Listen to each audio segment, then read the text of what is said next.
আমরা এখন নরমালিটি নিয়ে আলোচনা করব। এই নরমালিটিটা খুব একটা পরীক্ষা আসে না, পরীক্ষা আসে শুধুমাত্র মোলারিটি, তারপরে কম একটু পরীক্ষা আসে মোলালিটি। নরমালিটি খুব একটা পরীক্ষা পাবো না, আমরা অল্প পাবো। তো নরমালিটি জিনিসটা কি আমি লিখে দিচ্ছি, তার আগে মুখে মুখে বলি যে তোমার নির্দিষ্ট তাপমাত্রায় বা স্থির তাপমাত্রায় 1000 ml বা 1 লিটার দ্রবণে যত গ্রাম তুল্য ভর পরিমাণ দ্রব থাকে সেটাই হচ্ছে তার নরমালিটি। আশা করি কিচ্ছু বুঝো নেই। তো আগে লিখতে হবে আমাকে, যদি জ্ঞানমূলক আসে তাই লিখো এখানে স্থির তাপমাত্রায়, স্থির তাপমাত্রায়, স্থির তাপমাত্রায়। বোঝা গেল এখানেও তাপমাত্রার একটা ব্যাপার স্যাপার আছে, স্থির, তাই না?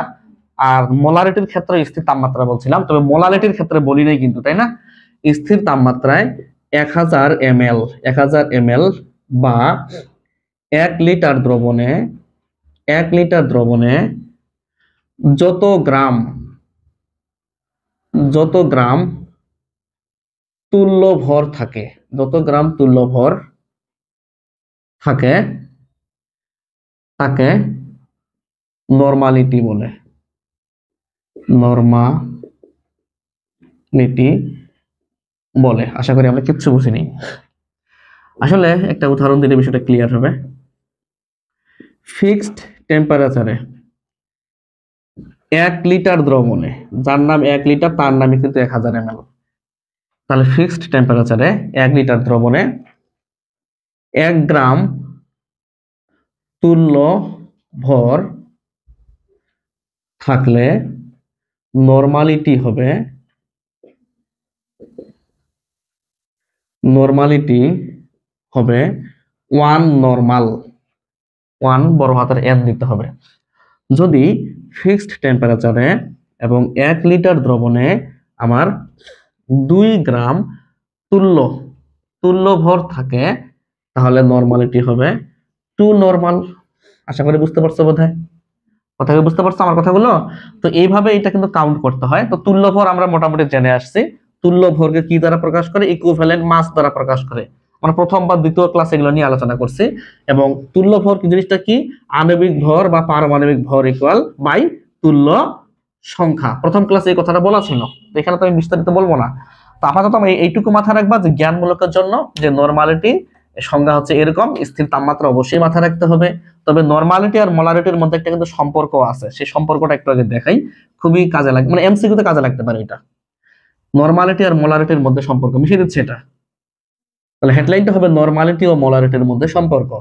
সম্পর্কটা হচ্ছে এরকম, এন ইকুয়াল এম ই।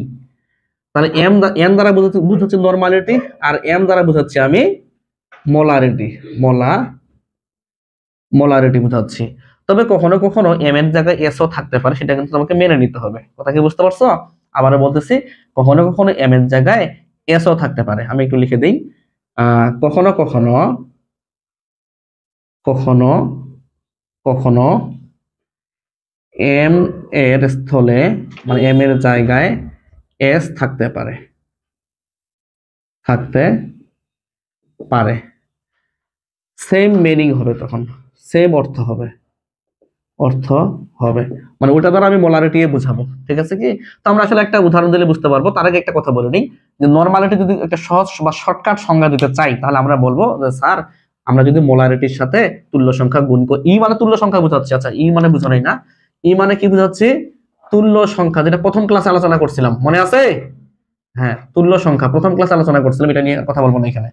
তাহলে আমরা স্যারকে বলবো, স্যার মোলারিটির সাথে তুল্য সংখ্যা গুণ করলেই নরমালিটি পাওয়া যায়। আচ্ছা, আমরা দুই একটা উদাহরণ দেখলে বিষয়টা ক্লিয়ার হবে। তবে এইটুকু মাথায় রাখবা, এন ইকুয়াল এম ই বা এন ইকুয়াল এসি, এটাই হচ্ছে নরমালিটি এবং মোলারিটির মধ্যে রিলেশন বা সম্পর্ক। তো আমরা একটা দুইটা উদাহরণে যেতেই পারি, একটা দুইটা উদাহরণে যেতেই পারি। যেমন দেখো এখানে এক্সাম্পল ইএক্স, এক নাম্বার, 5 নরমাল H2SO4 ইকুয়াল কত মোলার, কত মোলার, এরকম একটা প্রশ্ন দিচ্ছি আমি। তো এখানে আমি একটু পরে কঠিন ম্যাথে দিব, কঠিন ম্যাথে যাব, একটু পরে কঠিন ম্যাথে যাচ্ছি। তার আগে একটু এখানে তোমাকে বলে দিই ম্যাথটা, যে 5 নরমাল সালফিউরিক অ্যাসিড ইকুয়াল কত মোলার, মানে বড় হাতের এম, তাই না? তো আমরা জানি কি, মানে আমরা জানি এন ইকুয়াল এম ই বা এসি, ঠিক কিনা? তো মোলার যেহেতু বলছে, তাহলে এখানে এম ইকুয়াল এন বাই ই লিখবো আমি। তাহলে কত নরমাল বলছে ওনারা? 5 নরমাল বলছে। আচ্ছা, সালফিউরিক অ্যাসিডের তুল্য সংখ্যা কিন্তু আমরা জানি, মোটামুটি জানি না? জানি। সালফিউরিক অ্যাসিডের তুল্য সংখ্যা কত? 2। তাহলে এখানে রেজাল্ট হবে 5/2 মোলার। 5/2 মোলার। তুমি ভগ্নাংশ রাখতে পারো, দশমিকও করতে পারো, এই তোমার মানে এক কথা এটাও রাখতে পারো, হরলবও রাখতে পারো, কোনো অসুবিধা নেই। তো আরেকটা উদাহরণে যাই, যদি তোমাকে এরকম কিছু কখনো বলে যে তোমার 5 মোলার NO3 ইকুয়াল কত নরমাল, কত নরমাল, এরকম কিছু প্রশ্ন ওনারা প্রশ্ন করে চায়, তখন আমাদের কি হবে? এখানে আমাদের সেম ব্যাখ্যা হবে যে আজা মানে আমরা জানি, এখানে আমাদের সেম ব্যাখ্যা হবে, আমরা জানি যে n ইকুয়াল AC বা ME, যে যেটা লিখে দুইটা রেট কিন্তু, n ইকুয়াল AC বা ME। কত মোলার দেওয়া ছিল? 5 দেওয়া ছিল, 5 মোলার ছিল না এখানে? আর তোমার এই নাইট্রিক অ্যাসিডের তুল্য সংখ্যা কত? 1। প্রথম ক্লাসে বলা হয়েছে কিন্তু যে অ্যাসিডের ক্ষেত্রে প্রতিস্থাপনযোগ্য হাইড্রোজেনটাই তার তুল্য সংখ্যা, সুতরাং এখানে রেজাল্ট যেটা হবে 5 রেজাল্ট আসবে, 5 আসবে, 5 নরমাল, 5 নরমাল রেজাল্ট আসবে একক সহ যদি বসাই। এগুলো হচ্ছে এমসিকিউ এর জন্য। তো এখন যেটা আমি ম্যাথ দিব, সেটা ম্যাথ করার পূর্বে একটা কাহিনী করবো অবশ্য, মিশাই দিব কি এটা, তারপরে 3 নম্বর ম্যাথে যাচ্ছি, একটা কাহিনী করব, তারপর আমি একটু সূত্রটা একটু এডিট করার চেষ্টা করব। সূত্রটা হচ্ছে এরকম, আমরা কি জানি বলতো? আজা n ইকুয়াল AC, এটা কিন্তু আমরা জানি। আমরা একটু হলেও জানি S মানে কি, S মানে n/v, মনে আছে কারো? S ইকুয়াল n/v, এবং এখানে কিন্তু E, আর এখানে তো n ছিলই। এরপর আমি এটাকে এডিট করব, এডিট যদি করি তাহলে এখানে W/m/v ইন্টু E পাওয়ার কথা, এরকম কিছু একটা পাওয়ার কথা আমার কাছে যেটা মনে হয়েছে আর কি। এরপরে কিভাবে আসলে বুঝতে পারছো তো কোথায়? আচ্ছা, তারপরে এখানে আমি W/v করব ইন্টু E/m করতে যাচ্ছি একটু, আশা করা যে হবে বোধহয়। এটা কিন্তু নরমালিটি ইকুয়াল, কথা বুঝতে পারছো? আচ্ছা, আমাদের ভবিষ্যতে হয়তো বা কাজে লাগতে পারে, ম্যাথ করার সময়, অথবা এটাকে আমি আরেকটু এডিট করতে পারি এরকম করে, তাকাও একটু, W/v ইন্টু 1/m/e। দেখো তো, আমি একটু লাল কালি দিয়ে তোমাকে দেখে জিনিসটা, এটা আর এটা কি একই কিনা একটু দেখো তো, একটু চেক করে, একই কথা নাকি? আচ্ছা, তো যারা আমরা প্রথম ক্লাস করছি তাদের জন্য কিন্তু কথাটা এখন বলবো আমি, তাদের জন্য এখন এক কথাটা বলবো, সেটা হচ্ছে এখানে ছিল W/v ইন্টু 1 ভাগ তুল্য ভর বলবো আমি, তুল্য ভর বলবো, আশা করি বুঝো নি, আমি এখন কথা বলবো একটু,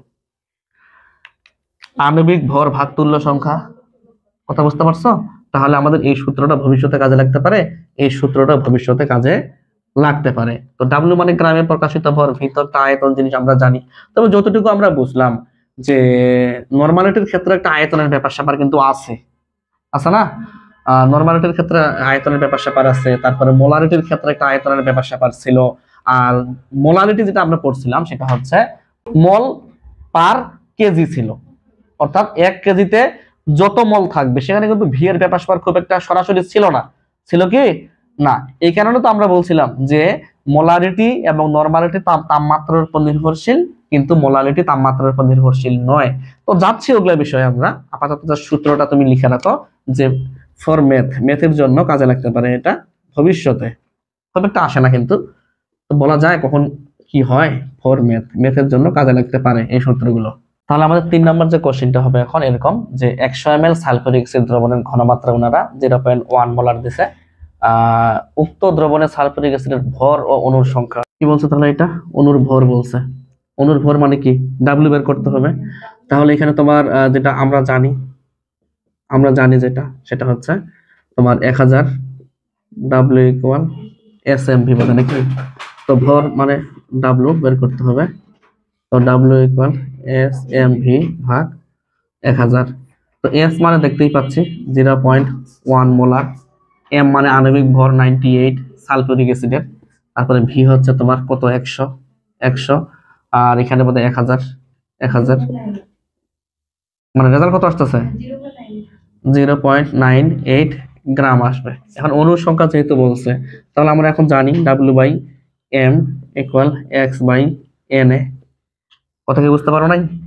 আচ্ছা, তো এখানে যে ঘটনাটা ঘটতে পারে সেটা হচ্ছে আমাদের ডাব্লুটা বসাই দেবো। এখানে ডাব্লু কত? 0.98, আর এখানে হচ্ছে 98, এখানে হচ্ছে এক্স, এখানে হচ্ছে তোমার 6.023 × 10⁻23। এই তো এখন এক্স এর মান বের হয়ে আসবে, এটাই রেজাল্ট। 6.023 × 21t। আচ্ছা, তো এখন কথা তো ঠিকই আছে, সবই ঠিক আছে, কথা ঠিক আছে। এটা কিন্তু অ্যান্সার চলে আসলো, অ্যান্সার, এটা কিন্তু অ্যান্সার। দুইটা উত্তর চাইছে তো অ্যান্সার দিয়ে দিলাম।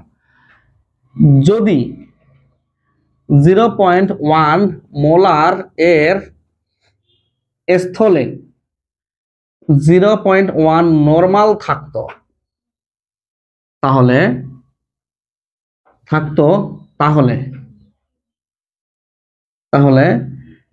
n = SE/ME দিয়ে কাজটা করতাম, মানে মোলারিটিটা বের করে নিয়ে আসতাম আর কি, ঘনমাত্রাটা নিয়ে আসতাম। তাহলে S = N/E = কত হচ্ছে তোমার নরমালিটি কত ছিল কোশ্চেনে? ওই যে এখানে তো দিলাম আমি, যদি ধরলাম না, তাহলে 0.1, আর আমরা জানি সালফিউরিক অ্যাসিড 2 কত আসতেছে, তাহলে 0.05 বোধহয়। আচ্ছা আসুক, তো এখন তো আমরা স্বাভাবিকভাবে করতে পারি বোধহয়, আমরা তো এস বের হয়ে গেল, এখন স্বাভাবিক নিয়মে হবে, শেষ। আর এটা করে দেওয়ার দরকার নেই, তো স্বাভাবিক নিয়মে হবে। স্বাভাবিক নিয়ম বলতে সূত্র টুত্র অ্যাপ্লাই করবে, এগুলো অ্যাপ্লাই করলেই তো হচ্ছে, তাই না? তো এইভাবে আসতে পারে, তবে নরমালিটি থেকে ম্যাথ আসে না খুব একটা, এটা মাথায় রাখবা, খুব কম বা একেবারেই বলা চলে আসে না বললেই চলে। যেহেতু এস বের করছো তুমি, এসটা তো এখানে বসিয়ে দিলে ঘটনা ঘটে যাচ্ছে, আর তো কিছু নেই এখানে, ওটাই বলতে যাচ্ছি। আমরা এখন একটা কোশ্চেনে আসলাম। কোশ্চেনটা হচ্ছে এরকম যে মোলারিটি ও নরমালিটি তাপমাত্রার উপর নির্ভরশীল। মূলত নরমালিটিটা আসে না, মোলারিটি তাপমাত্রার উপর নির্ভরশীল, এই জিনিসটা বেশি পাওয়া গেছে অনুধাবনে। মোলারিটি তাপমাত্রার উপর নির্ভরশীল। আমরা এই ম্যাথটা সলভ করার জন্য দুইটা সূত্রের হেল্প নেওয়ার চেষ্টা করব। প্রথম সূত্রটা হচ্ছে ভি সমানুপাতিক টি। বলতো কার সূত্র এটা? এটা হচ্ছে চার্লসের সূত্র। আর আরেকটা আমরা সূত্র ইউজ করব 1000 W = SMV। এই দুইটা সূত্র নিয়ে আমরা কাজ করার চেষ্টা করব, মানে ব্যাখ্যা করার চেষ্টা করব, ঠিক আছে? যেহেতু অনুধাবনের মতো করার চেষ্টা করব। তো এখানে আমরা যেটা জানি সেটা হচ্ছে আমরা লিখবো যে আমরা জানি চার্লসের সূত্র হতে যে ভি সমানুপাতিক টি, যখন পি স্থির। মনে আছে না জিনিসগুলো? আচ্ছা, তারপরে এখানে যতটুকু আমরা লিখবো, লেখার পরে আমরা গবেষণা করে বলবো, স্যারকে বোঝানোর চেষ্টা করব যে স্যার এখানে যদি তাপমাত্রা বাড়াই তাহলে আমাদের আয়তন বেড়ে যাচ্ছে। কথা তো ঠিকই আছে, তাই না? এরপর আবার আমরা যেটা গবেষণা করব সেটা হচ্ছে আবার আমরা জানি 1000 W = SMV। তো সেখান থেকে আমি এসটাকে যদি বের করে নেওয়ার চেষ্টা করি, তাহলে এখানে পাবো আমি 1000 W/MV। আচ্ছা ঠিক আছে, এরপর আমরা গবেষণা করে দেখব যে আমাদের ভি যদি বাড়ে নিশ্চয়ই আমাদের এস কমবে, এটা তো অস্বীকার করতে কেউ পারবে না, তাই না? তাহলে সামগ্রিকভাবে যতটুকু দেখলাম আমরা ছবিগুলোর দিকে তাকাই, মানে এই সূত্রগুলোর দিকে তাকাই, তাহলে আমাদের যদি টি বাড়ে তাহলে কিন্তু আমাদের ভিও বাড়তেছে, এই তথ্যের আলোকে লিখলাম কিন্তু, তাই না? আচ্ছা, আবার যদি ভি বাড়ে তাহলে ফির এস কমতেছে। আমরা যদি এই টি এবং এস নিয়ে একটু গবেষণা করার চেষ্টা করি, তাহলে দেখবো দুইজনের মধ্যে একটু উল্টাউল্টি সম্পর্ক আছে দেখতে পাচ্ছি, মানে কি ব্যস্তানুপাতিক সম্পর্ক আছে। তাহলে আমরা যেটা বলতে পারি সেটা হচ্ছে যে টি সমানুপাতিক 1/s, এটা তো বলতে পারি, তাই না? আচ্ছা, তাহলে আমাদের যে প্রশ্নটা আসছে মোলারিটি এবং নরমালিটি তাপমাত্রার উপর নির্ভরশীল, ব্যাখ্যা করো, এই টাইপের কোশ্চেন, আমরা বলবো যে স্যার মোলারিটি আর নরমালিটির মধ্যে, মোলারিটি এবং নরমালিটি আয়তন নির্ভরশীল। আয়তন, সেখানে আয়তন আছে না? মোলারিটির ক্ষেত্রে 1000 W = SMV, আয়তনের ব্যাপার স্যাপার আছে। তোমার নরমালিটির ক্ষেত্রে কিন্তু N = AC, এসটাকে ভাঙো, ভিটির ব্যাপার স্যাপার পাবা কিন্তু। অর্থাৎ আমরা বলবো যে তাপমাত্রার সাথে আয়তন পরিবর্তনশীল, বিধায় তাপমাত্রা বাড়লে ঘনমাত্রা কমে যায়। কথা বুঝতে পারছো? আচ্ছা, তো এটা বাস্তব উদাহরণ হচ্ছে এরকম যে আমি যদি এরকম একটা উদাহরণ দিছিলাম আমাদের কোন জন বেসে, যে যদি আমি 10 মোলারের একটা দ্রবণ বানাই আর 10 মোলালের একটা দ্রবণ বানাই, মোলাল মোলাল মনে করো মোলাল, তাহলে আমি যদি উষ্ণতা প্রবণ কোনো দেশে চলে যাই, আমার কিন্তু 10 মোলাল দ্রবণই পাবো ওই দেশে। সৌদি আরবের কথা চিন্তা করো। আর আমি যদি 10 মোলার নিয়ে যাই, এখানে তৈরি করে ওই দেশে নিয়ে যাই, 10 মোলার আমি পাবো না, কারণ সেখানে তাপমাত্রা বেশি, নিশ্চয়ই ঘনমাত্রাটা 10 মোলার পাবো না, 10 এর কম পাওয়া যাবে, কারণ আমরা জানি যে ঘনমাত্রা তাপমাত্রার উপর নির্ভরশীল, ব্যস্তানুপাতিক সম্পর্ক। তাহলে এই কারণে কিন্তু আমরা এই জিনিসগুলো কিন্তু আমরা সুন্দর করে বাংলা ভাষায় স্যারকে বোঝানোর চেষ্টা করবো অনুধাবনে, যে যতটুকু পারে। তবে এখানে লিখে দিব বিশেষ দ্রষ্টব্য দিয়ে জাস্ট একসাথে দিচ্ছে জিনিসগুলো, যেন তোমার ভবিষ্যতে এমসিকিউ করতে পারো। মোলারিটি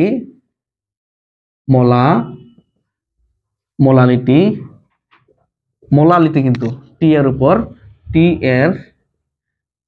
নির্ভরশীল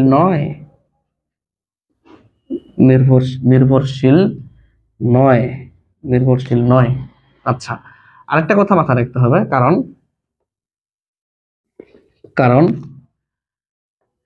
টি এর সাথে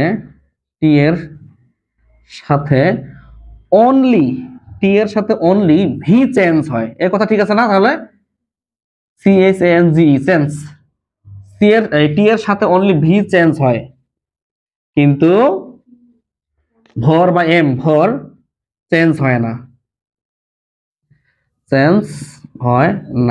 কোনো একদিন এমসিকিউ সলভ করার সময় কথাগুলো কাজে লাগবে, এমসিকিউ বলো, জ্ঞানমূলক বলো, যাই বলো না কেন, কোশ্চেন যখন সলভ করবো সেদিন কথাগুলো মনে পড়বে। তো এখানে একটা কথা লিখছি, মোলারিটি নির্ণয়ের ক্ষেত্রে দেখো, যদি আপেক্ষিক গুরুত্ব দেয়া থাকে অথবা ঘনত্ব দেয়া থাকে এবং প্রশ্নে যদি পার্সেন্টেজ বা শতকরা দেয়া না থাকে, তাহলে কিভাবে এই টাইপের ম্যাথগুলো সলভ করব, ঠিক আছে? তো আমরা মানে নিয়ম বলতেছি, কিন্তু ম্যাথ তো একটু পরে করবো। যেমন তোমার নিয়মটা বলে দিচ্ছি একটু, এই টাইপের ম্যাথগুলো কিভাবে সলভ করব আমরা। তো আমরা তো মোলারিটির সূত্র একটু হলেও জানি, যে 1000 W = SMV, তাই না? তো এখানে মোলারিটি মানে তো এস বের করতে বলবো ওনারা, এস মানে হচ্ছে 1000 W/MV, এই তো মনে হচ্ছে নাকি? আচ্ছা, তো এখানে যে বিষয়টা দাঁড়াবে সেটা হচ্ছে আমাদের আরেকটা সূত্রের হেল্প নিতে হবে, সেটা হচ্ছে রো ইকুয়াল ভর ভাগ আয়তনের হেল্প নিতে হবে। রো মানে ঘনত্ব, তুমি একটু হলেও জানো, রো মানে ঘনত্ব। তো এই সূত্রের হেল্প নিতে হবে, এবং এটা হচ্ছে এই যে এম এর যে মিনিংটা, সেটা কিন্তু তোমার দ্রবণের ভর, আর এটা কিন্তু দ্রবণের আয়তন হিসেবে কাজ করবে, দ্রবণের আয়তন। তো ধরে নিলাম যে আমাদের আয়তনটা নাই, এখন আয়তন তো বের করতে হবে। তো আয়তন বা তোমার আপেক্ষিক গুরুত্ব দেওয়া আছে, এখন আয়তন বের করবে কেমনে? তো আয়তন বের করার বুদ্ধি আছে, ভি ইকুয়াল m/ρ। ধরে নিলাম এই ডাটাগুলো দেওয়া আছে উদ্দীপক, আমরা একটা কোশ্চেনে যাচ্ছি একটু পরে। তাহলে আমাদের এই ডাটাটা যেটা বের হবে রেজাল্ট, সেটা কিন্তু আমাদের এখানে বসায় আমাদের কাজটা কিন্তু করতে হবে। আমি নিয়ম বলতেছি, কিন্তু ম্যাথ করাচ্ছি না, ম্যাথ করাবো এখন একটা। আগে কথাগুলো বলি আমি, যে এই রিলেটেড ম্যাথগুলো আমরা এইভাবে করব। পার্সেন্ট থাকলে কিন্তু হিসাবটা একটু আলাদা হয়। আমি আবারও বলতেছি, কোশ্চেনে ঘনত্বরও একটু ব্যাপার স্যাপার থাকতে পারে, মানে সরাসরি ঘনত্ব দেওয়া থাকতে পারে। যেমন এখানে একটা কথা বলি আমি, যে তোমার এক্স এর আপেক্ষিক গুরুত্ব, এক্স এর আপেক্ষিক গুরুত্ব 1.57 দেওয়া আছে। এর মানে কি? এর অর্থ তোমাকে বুঝতে হবে। দেখো, ম্যাথ তো সরাসরি করা যায়, কিন্তু সরাসরি করাটা তো বোকামি, আগে তো জিনিসগুলো জানতে হবে। a+b² সূত্র জানিয়ে না ম্যাথ করলে হবে না তো। এর অর্থটা হচ্ছে এরকম, যে তোমার 1 ml দ্রবণে 1 ml দ্রবণে এক্স আছে 1.57 গ্রাম। কথাকে বুঝতে পারছো?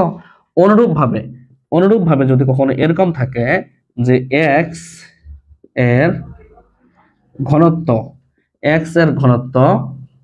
তোমার কি বলা যায়, মনে করো 1.57 গ্রাম পার লিটার দিয়ে দিছে ওরা, গ্রাম পার এমএল দিছে ওরা, মানে ওরা একটা কাজ আগে দিয়ে দিছে, তোমাকে বুঝার সুবিধা করে দিছে ওরা। এখন তুমি অনুবাদ করো, সেম অনুবাদ, তো সেম অনুবাদ হবে। তাহলে অর্থটা কি দাঁড়াচ্ছে? তাহলে অর্থ যেটা দাঁড়াচ্ছে 1 ml দ্রবণে এক্স আছে 1.57 গ্রাম, 57 গ্রাম, জি 57 গ্রাম। তো এইভাবে কখনো কখনো তোমাকে আপেক্ষিক গুরুত্ব দেওয়া থাকবে, মানে প্রশ্নে আপেক্ষিক গুরুত্ব দেওয়া থাকলে এই জিনিস, মানে এই সূত্রগুলো নিয়ে আমরা কাজ করার চেষ্টা করব। কথা কি বুঝতে পারছো? এই যে লিখে লিখে দিছি তো, আপেক্ষিক গুরুত্ব দেওয়া থাকলে বা ঘনত্ব দেওয়া থাকলে এই রিলেটেড ম্যাথগুলো আমরা এইভাবে সলভ করার চেষ্টা করব। কথা বুঝতে পারছো? ওকে, তো আমরা এরকম একটা ম্যাথ দেখি, তাহলে অবশ্যই আমরা ম্যাথটা করব। এবং ম্যাথটা আসছে কোথা থেকে জানো? মুহসিন স্যারের বই থেকে আমি করাচ্ছি ম্যাথটা, উনার বই এই ম্যাথটা দেওয়া আছে। তাহলে আমরা যেটা বলে আসলাম সেই রিলেটেড একটা ম্যাথ করতেছি, মুহসিন স্যারের বইয়ে আসছিল এই ম্যাথটা। তো 1.17 আপেক্ষিক গুরুত্ব বিশিষ্ট 100 গ্রাম HCl দ্রবণে 63.4 গ্রাম HCl আছে, দ্রবণটির মোলারিটি কত? তো যারা আমরা অন্ধ হাফেজ, মানে যারা অন্ধের মতো বিশ্বাস করে সবকিছু, তারা সরাসরি প্রশ্ন না পড়ে যখনই মোলারিটি দেখছে সরাসরি এই লোকটা 1000 W ইকুয়াল SMV সূত্রে অ্যাপ্লাই করতে যাবে। তো দেখি এবার পারে কিনা। হবে? হবে না। তাহলে এখন কি করতে হবে? আমাদের এই সূত্র অ্যাপ্লাই করবো, তবে সিস্টেম মতো একটু এডিট করে, হ্যাঁ, যেমন অ্যান্সার বা সলভ যাই বলুন না কেন, যেমন 1000 W ইকুয়াল SMV, যেহেতু মোলারিটি বের করতে বলতেছে আমি তো অবশ্যই এস এখানে রাখবো, এবং 1000 W ইকুয়াল MV, নাকি MV। তো এখানে যে গবেষণাটা হবে সেটা হচ্ছে আমাদের হচ্ছে গ্রামে প্রকাশিত ভর, কার ভর? দ্রবণের, দ্রবের ভর। তো এখানে গবেষণা করে দেখো একটু, এখানে গবেষণা করে দেখো, এত গ্রাম HCl দ্রবণে, এইটা দ্রবণের ভর, এত গ্রাম HCl এটা দ্রবের ভর। তাহলে এখানে কি হবে বলো তো আমাকে? দ্রবের ভর হবে 63.4। আচ্ছা, এখানে হচ্ছে তোমার এমটা এখন বসাবো, আমি এম বসাবো, এম 36.5 আণবিক ভর আর কি, 36.5 HCl এর ভরটা বুঝে নিও। আচ্ছা তাকে লিখে দিলাম না। এরপরে ভিটা কি বসাবো? ভি সরাসরি আছে উল্লেখ করা? না, ভি সরাসরি উল্লেখ করা নাই, কোনো অসুবিধা নাই, আমরা একটু হলেও তো জানি এম বাই ভি, ভি হচ্ছে দ্রবণের ভর। আচ্ছা, এটা হচ্ছে আপেক্ষিক গুরুত্ব নাকি, বা ঘনত্ব যাই বলে না কেন, আপেক্ষিক গুরুত্ব বা ঘনত্ব যাই বলে না কেন বলা যাবে।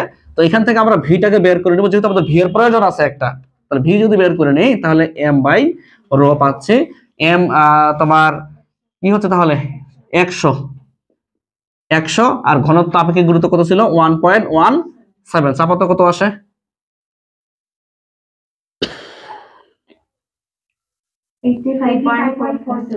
85.47। এখন প্রশ্ন কি হবে? আয়তন হবে না, এই মানে লিটার হবে না এমএল হবে? অ্যান্সার হবে এমএল হবে। কেন এমএল হবে? তুমি যে 100টা নিয়ে যে কাজ করলা, 100টা এটা কি গ্রাম ছিল না কেজি ছিল? গ্রাম ছিল, তাই আমরা কিন্তু এখানে এমএল নিয়ে কাজ করতেছি।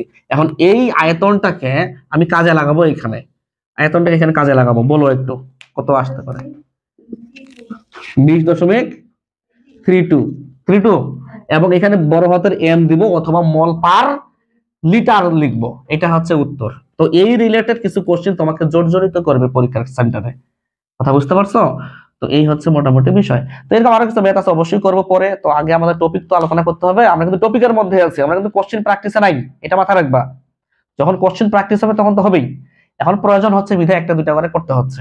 আমরা এখন ঘনমাত্রার মান অনুসারে বিভিন্ন দ্রবণের নাম নিয়ে কাজ করব। কেন কাজ করব? বিভিন্ন সময় শুনছো কথা ডেসি, সেন্টি, মিলি, নাম শোনো না? এগুলো কিন্তু কাজে লাগবে, এই কারণে এগুলো জানতে হবে। যদি কখনো ওনারা বলে যে মোলার দ্রবণ বলতে কি বুঝছো, তখন বলবো 1 মোলারকে মোলার দ্রবণ বলে। যদি বলে ওনারা সেমি মোলার মানে কি, তখন তোমাকে বলতে হবে 0.5 মোলার। হয়তো অপশনে m/2 থাকতে পারে, m/2 থাকতে পারে, বুঝে নিতে হবে। এই 1/2 মোলার বুঝো না? ওইটা কথা বুঝতে পারো নাই? আচ্ছা, ডেসিমোলার 0.1 মোলার, হয়তো বা অপশনে তোমাকে m/10 দিয়ে দিল। দেখো তো 1/10 মানে 0.1 হয় কিনা। আর বড় হাতের m মানে কি? মোলার বোঝাচ্ছে, কিন্তু আণবিক ভর না, বুঝে নিও। সেন্টিমোলার মানে 0.01 মোলার। হয়তো অপশনে তোমার বইয়ে বা কোশ্চেন গুলোতে m/100 থাকতে পারে, তাই না? মিলিমোলার 0.001 মোলার, তাহলে কি থাকতে পারে বলো? m ভাগ 1000 থাকতে পারে। তো এরকম করে কিন্তু ঝামেলা করতে পারে। আসলে একটা কথা বলিনি আমি, সেটা হচ্ছে এই যে নাম যতগুলো বললাম আমি, এই দ্রবণগুলোর একটা স্পেশাল নাম আছে, একটাই নাম, সেটা হচ্ছে প্রমাণ দ্রবণ। নাম শুনছো কি? প্রমাণ দ্রবণ। জ্ঞানমূলক আসবে, এটা জ্ঞানমূলক আসবে প্রমাণ দ্রবণ, এবং পাশাপাশি এমসিকিউতেও আসবে। এমসিকিউতেও আসবে। কিভাবে আসবে? নিচের কোনটি প্রমাণ দ্রবণ, এগুলো অপশন খুঁজে বের করবা আছে কিনা। কথা বুঝতে পারছো? পাশাপাশি তোমার আসবে প্রমাণ দ্রবণ কি, যে দ্রবণের ঘনমাত্রা জানা থাকে সে দ্রবণের ঘনমাত্রাকে প্রমাণ দ্রবণ বলে। তাহলে প্রমাণ দ্রবণ হচ্ছে তোমার যে দ্রবণের ঘনমাত্রার মান জানা থাকে, যে দ্রবণের ঘনমাত্রার মান, ঘনমাত্রার মান জানা থাকে, জানা থাকে। এটা কিন্তু এমসিকিউ জ্ঞানমূলকের কাজে লাগবে। প্রমাণ দ্রবণ কাকে বলে বা কি? যে দ্রবণের ঘনমাত্রা জানা থাকে তাকে একটি প্রমাণ দ্রবণ বলে। আচ্ছা, এখানে আরেকটা কথা বলবো আমি, ক নাম্বার এমসিকিউ এখানে খ নাম্বারও পাওয়া যাবে একটা। কিভাবে? তাকে এভাবে আসবে, সেমিমোলার দ্রবণ একটি প্রমাণ দ্রবণ। অনুধাবনে আসবে। সামনে যাদের কলেজে পরীক্ষা আছে কারো, না শেষ হয়েছে? শেষ আছে। দেখিও তো এই অর্ধেক সিলেবাসে আছে। এখান থেকে একটা অনুধাবন যদি সেট করতে পারে, ওরা করতে পারে, সেটা হচ্ছে অমুক মোলার একটি, অমুক মানে তোমার মিলিমোলার একটি প্রমাণ দ্রবণ, সেন্টিমোলার প্রমাণ দ্রবণ, ডিসিমোলার প্রমাণ দ্রবণ ব্যাখ্যা করো, এই টাইপের আসবে। কিন্তু ধরেই নিলাম আসছে সেমিমোলার একটি প্রমাণ দ্রবণ ব্যাখ্যা করো, তাহলে কিভাবে হবে ব্যাখ্যাটা? প্রথম কথা, আগে সংজ্ঞা, জ্ঞানমূলক মানে সংজ্ঞাটা দিবা, প্রমাণ দ্রবণ কাকে বলে। আমরা জানি যে দ্রবণের ঘনমাত্রা জানা, যে দ্রবণের ঘনমাত্রা মান জানা থাকে প্রমাণ দ্রবণ বলে। আর এখানে সেমিমোলার মানে আমরা জানি 0.5 মোলার, যেহেতু এখানে ঘনমাত্রার মানটা জানা থাকতেছে, সুতরাং আসলেই এই সেমিমোলারটা একটি প্রমাণ দ্রবণ। এই টাইপের ব্যাখ্যা সবার জন্য প্রযোজ্য। কথা বুঝতে পারছো কি? এগুলো আমি লিখে দিলাম, না বুঝে নিও একটু, ঠিক আছে? এইভাবে প্রশ্ন কিন্তু আসবে। আমরা এখন শতকরা দ্রবণ বলতে কি বুঝি, মানে এই টপিক নিয়ে কাজ করব। সাধারণত এখান থেকে আমাদের তোমার এমসিকিউ আসে, এখান থেকে এমসিকিউ আসে। পাশাপাশি তোমার আর কি বলা যায়, এমসিকিউ বলা চলে, পাবো গ নাম্বারও পাবো এখান থেকে, কারণ এখান থেকে একটা ম্যাথ পাবো, তো সূত্র লিখে দেবো আমি, সেই সূত্র দিয়ে ম্যাথ করতে হবে। এমসিকিউ পাবো, সূত্র, ম্যাথ পাবো। তো এখানে শুরুতে যে কথাটা বলছে ওনারা 10% W/V বলতে কি বুঝো, তো আমি একটা হয়তো বলে দিব, বাকিগুলো কিন্তু বলে দেবো না, তুমি একাই করতে পারবা। তাকাও এইখানে কি হবে, 100 ml দ্রবণের মধ্যে HCl আছে 10 গ্রাম। 100 কেন? পার্সেন্টেজ। এই 100 গ্রাম দ্রবণের মধ্যে HCl আছে 10 গ্রাম। 100 ml এর মধ্যে HCl আছে 10 ml। 100 গ্রাম HCl দ্রবণের মধ্যে বা দ্রবণের মধ্যে যে যেটা বলে HCl আছে 10 ml। তো আমি একটা করে দিচ্ছি, যেমন এখানে আমি লিখে দিচ্ছি যে 100 ml দ্রবণে, 100 ml দ্রবণে, 100 ml দ্রবণে HCl আছে 10 গ্রাম। এই যে আমরা বললাম, এই যে পার্সেন্টেজ গুলো এখান থেকে কিভাবে এমসিকিউ আসে, এভাবে এমসিকিউ আসতে পারে। আমি তোমাকে একটু জাস্ট নমুনা দেখাই, নমুনা কোশ্চেন দেখাই। এখানে একটা তোমার বলছে যে তোমার এভাবে বলছে 20 ml, 20 তো না 100 ml দ্রবণে, 100 ml দ্রবণে H2SO4 আছে তোমার 5 ml। লাইনটিকে নিচের কিভাবে প্রকাশ করা যায়, উদ্দীপকের এই লাইনটিকে নিচের কোনটি দ্বারা প্রকাশ করা যায়? তো আমরা যেটা গবেষণা করবে দেখব সেটা হচ্ছে V/V পার্সেন্ট। শেষ। 5 V/V%, 5 লিখে দিলে এখানে সামনে। মানে এরকম করে এমসিকিউ পাবা তুমি, আজকে না হোক কালকে, কালকে না হোক পরশুদিন। কোশ্চেন তো সলভ হবেই, করবোই এক সময়। তখন আমি রেফারেন্স দিব, দেখো আমি করাইছিলাম, খাতা চেক করে শুধু। ওকে, তো এখান থেকে আমরা প্রত্যেকটার একটা করে সূত্র এখন লেখার চেষ্টা করব। প্রথমে 1 নম্বরে একটা সূত্র লিখবো আমি। এই যে আমি তো এখানে নাম্বারিং করছি 1 2 3 4, এখান থেকে কিছু গাণিতিক সূত্র লিখবো। যেমন S = 10 × P/M। বুঝে নিও, P মানে হচ্ছে পার্সেন্টেজ। P মানে কি বোঝাচ্ছি আমি? P মানে বোঝাচ্ছি পার্সেন্টেজ, আর M মানে বোঝাচ্ছি আমি আণবিক ভর। আণবিক ভর বোঝাচ্ছি। এটা কিন্তু 1 নম্বরের জন্য, এক নাম্বার বলতে যখন W/V থাকবে, যখন W/V থাকবে তখন 10 × P/M করব। P মানে পার্সেন্টেজ বোঝাচ্ছে কিন্তু, ঠিক আছে। আচ্ছা এখানে কিন্তু কাহিনী আছে, এখানে কাহিনী আছে, দাঁড়াও পরে একটু উল্টাপাল্টা করবে না।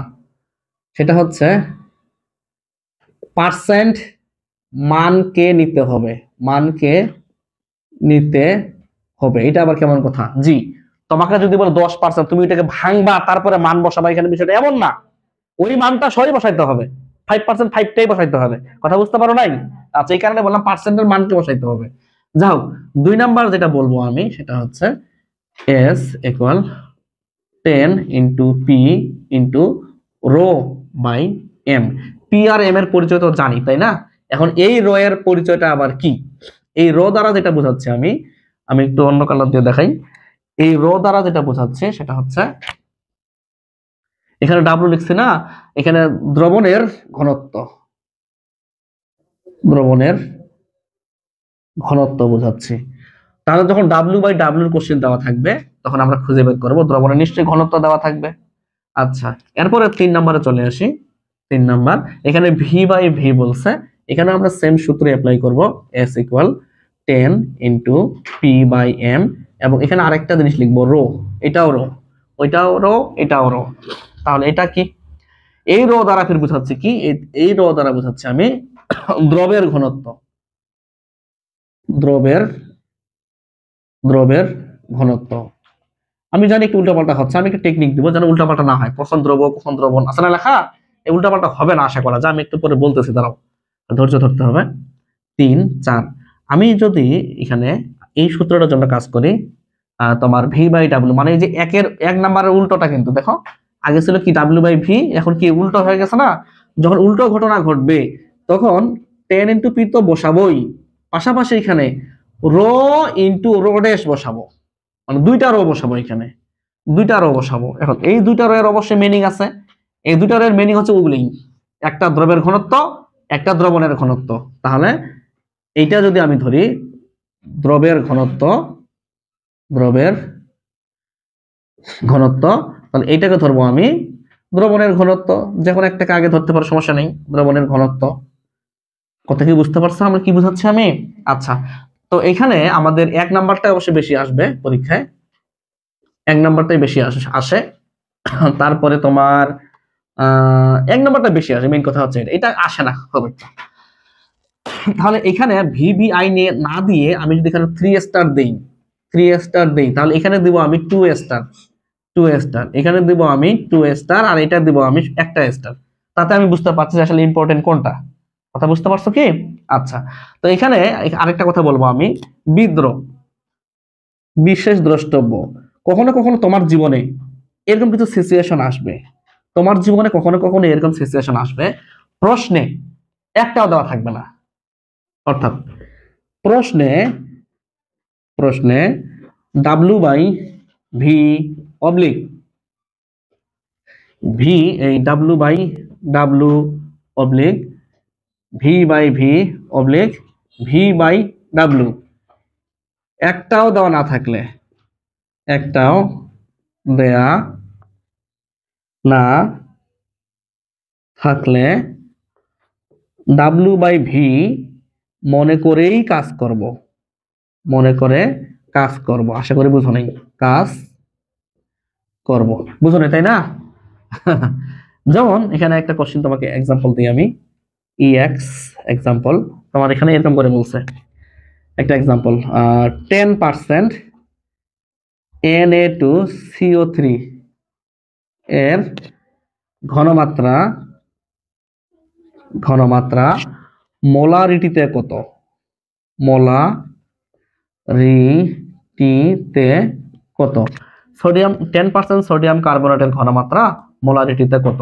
তো এটা অ্যানসার কি হবে? অ্যানসারটা দেখো একটু, আমরা জানি S = 10 × P/M। দেখো এখানে কোনো W/V কিছু কাহিনী করা আছে না, তাহলে কাকে মনে করে কাজ করবো বলো তো? W/V মনে করে কাজ করবো। W/V মানে প্রথমটা দেখো কোনো ঘনত্বের কাহিনী আছে এখানে না, তাহলে P/M, তো P মানে এখন তুমি আমাকে বলো, তাহলে 10 × % হচ্ছে 10, আর M হচ্ছে সোডিয়াম কার্বনেট 106, এখানে যাহা আসবে তাহা হচ্ছে রেজাল্ট। কত আসতেছে? 0.94 মোলার আসতেছে। জি, আমাদের যদি কখনো এই কাহিনীগুলো করা থেকে V/V, V/W, তো নিশ্চয়ই ঘনত্বের ব্যাপার সবারগুলো দেওয়া থাকবে। কথা বুঝতে পারছো না? তখন কিন্তু আমরা এইভাবে এই ম্যাথগুলো করার চেষ্টা করব। কথা বুঝতে পারছো? ওকে, আমাদের মতো সময় খুব কম। দেখো তো কয়টা বাজে? 4টা। হ্যাঁ, অনেক বেজে গেছে। আমাদের কিন্তু অনেকগুলো তথ্য হয়ে গেছে। আমাদের সাধারণত একটা কথা বলি, বেশিরভাগ যে প্রশ্নগুলো আসে, আর 1 মিনিট। হ্যাঁ, এটা বলতে চাইছিলাম না। হ্যাঁ, এটা বলছে, ভালো কথা। বুদ্ধি বলতেছে, বুদ্ধি বুদ্ধি। যখনই ডাব্লিউ তখন দ্রবণ, অথচ মানে উল্টা চিন্তা করবা, এ ডাব্লিউ মানে দ্রব হয়, উল্টা কথা বলতেছি, দ্রবণ। যখনই আয়তন, তখন তো তোমার তো মানে ভি আয়তন হওয়ার কথা না, এবার কি হবে, এটা দ্রব বলবো, মানে উল্টা কথা চিন্তা করব। তাহলে মনে থাকবে জিনিসটা, তাহলে তো মানে কিছু তো টেকনিকও মনে রাখা উচিত, কিভাবে আসবে জিনিসগুলো। তো বেশিরভাগ আমাদের এটা থেকে ম্যাথ করতে হবে। ম্যাথ করার জন্য কিন্তু মোটামুটি অনেক কাজ আমাদের হয়ে গেছে। জাস্ট একটা কথা বলি, মোলারিটি থেকে সবচেয়ে সবচেয়ে বেশি যে প্রশ্নটা আসে, এখানে একটা কথা বলি, জাস্ট 1 মিনিট। মোলারিটি থেকে, মোলারিটি থেকে সবচেয়ে, সবচেয়ে শব্দ বললাম, সবচেয়ে বেশি প্রশ্ন দুই ভাবে আসে। সবচেয়ে বললাম, দুই ভাবে আসে। মোলারিটি থেকে সবচেয়ে বেশি প্রশ্ন দুই ভাবে আসে। এখন দুই ভাবে কি? এক, সেটা হচ্ছে মোলারিটি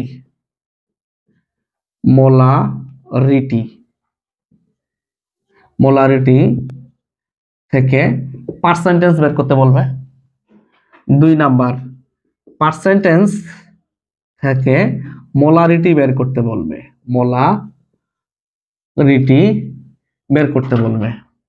পার্সেন্টেজ থেকে মোলারিটি বের করতে বলবে। লিখছো বোধহয়? বলবো একটা কথা, আমাদের কিন্তু এই দুইটা কথাই কিন্তু এখানে ঢুকে আছে। কিভাবে জানো? বলি একটু তোমাকে, তাকাও একটু। মোলারিটি দিছে, পার্সেন্ট বের করতে পারবো না? পার্সেন্ট দিছে, মোলারিটি বের করতে পারবো না? উত্তর তো এখানে ঢুকে আছে। হ্যাঁ, ছোটখাটো যেগুলো আসবে এগুলা, ওই যে 1000 W=SMB, যেগুলো আসে আর কি, নরমাল আপেক্ষিক গুরুত্ব টুরুত্ব আছে না, বললাম না, ওগুলো তো আসবেই। তো এখানে সবচেয়ে বেশি আমি বলছি এইভাবে প্রশ্ন আসে। অবশ্যই এবং অবশ্যই আগামী ক্লাসে ক্যালকুলেটর নিয়ে আসবে। আজকে তো আমরা ম্যাথ প্র্যাকটিস করলাম না, কারণ আমাদের টপিকই হয়নি। এই যে আজকের টপিক অনেক কিছু হইলো, আগামী ক্লাসে আমরা অবশ্যই হাজারের স্যারের এমসিকিউ বা যা যা আছে ম্যাথ সলভ করবো, পাশাপাশি আমাদের নিজস্ব কিছু এমসিকিউ সলভ করব। আমরা এখানেই শেষ করলাম।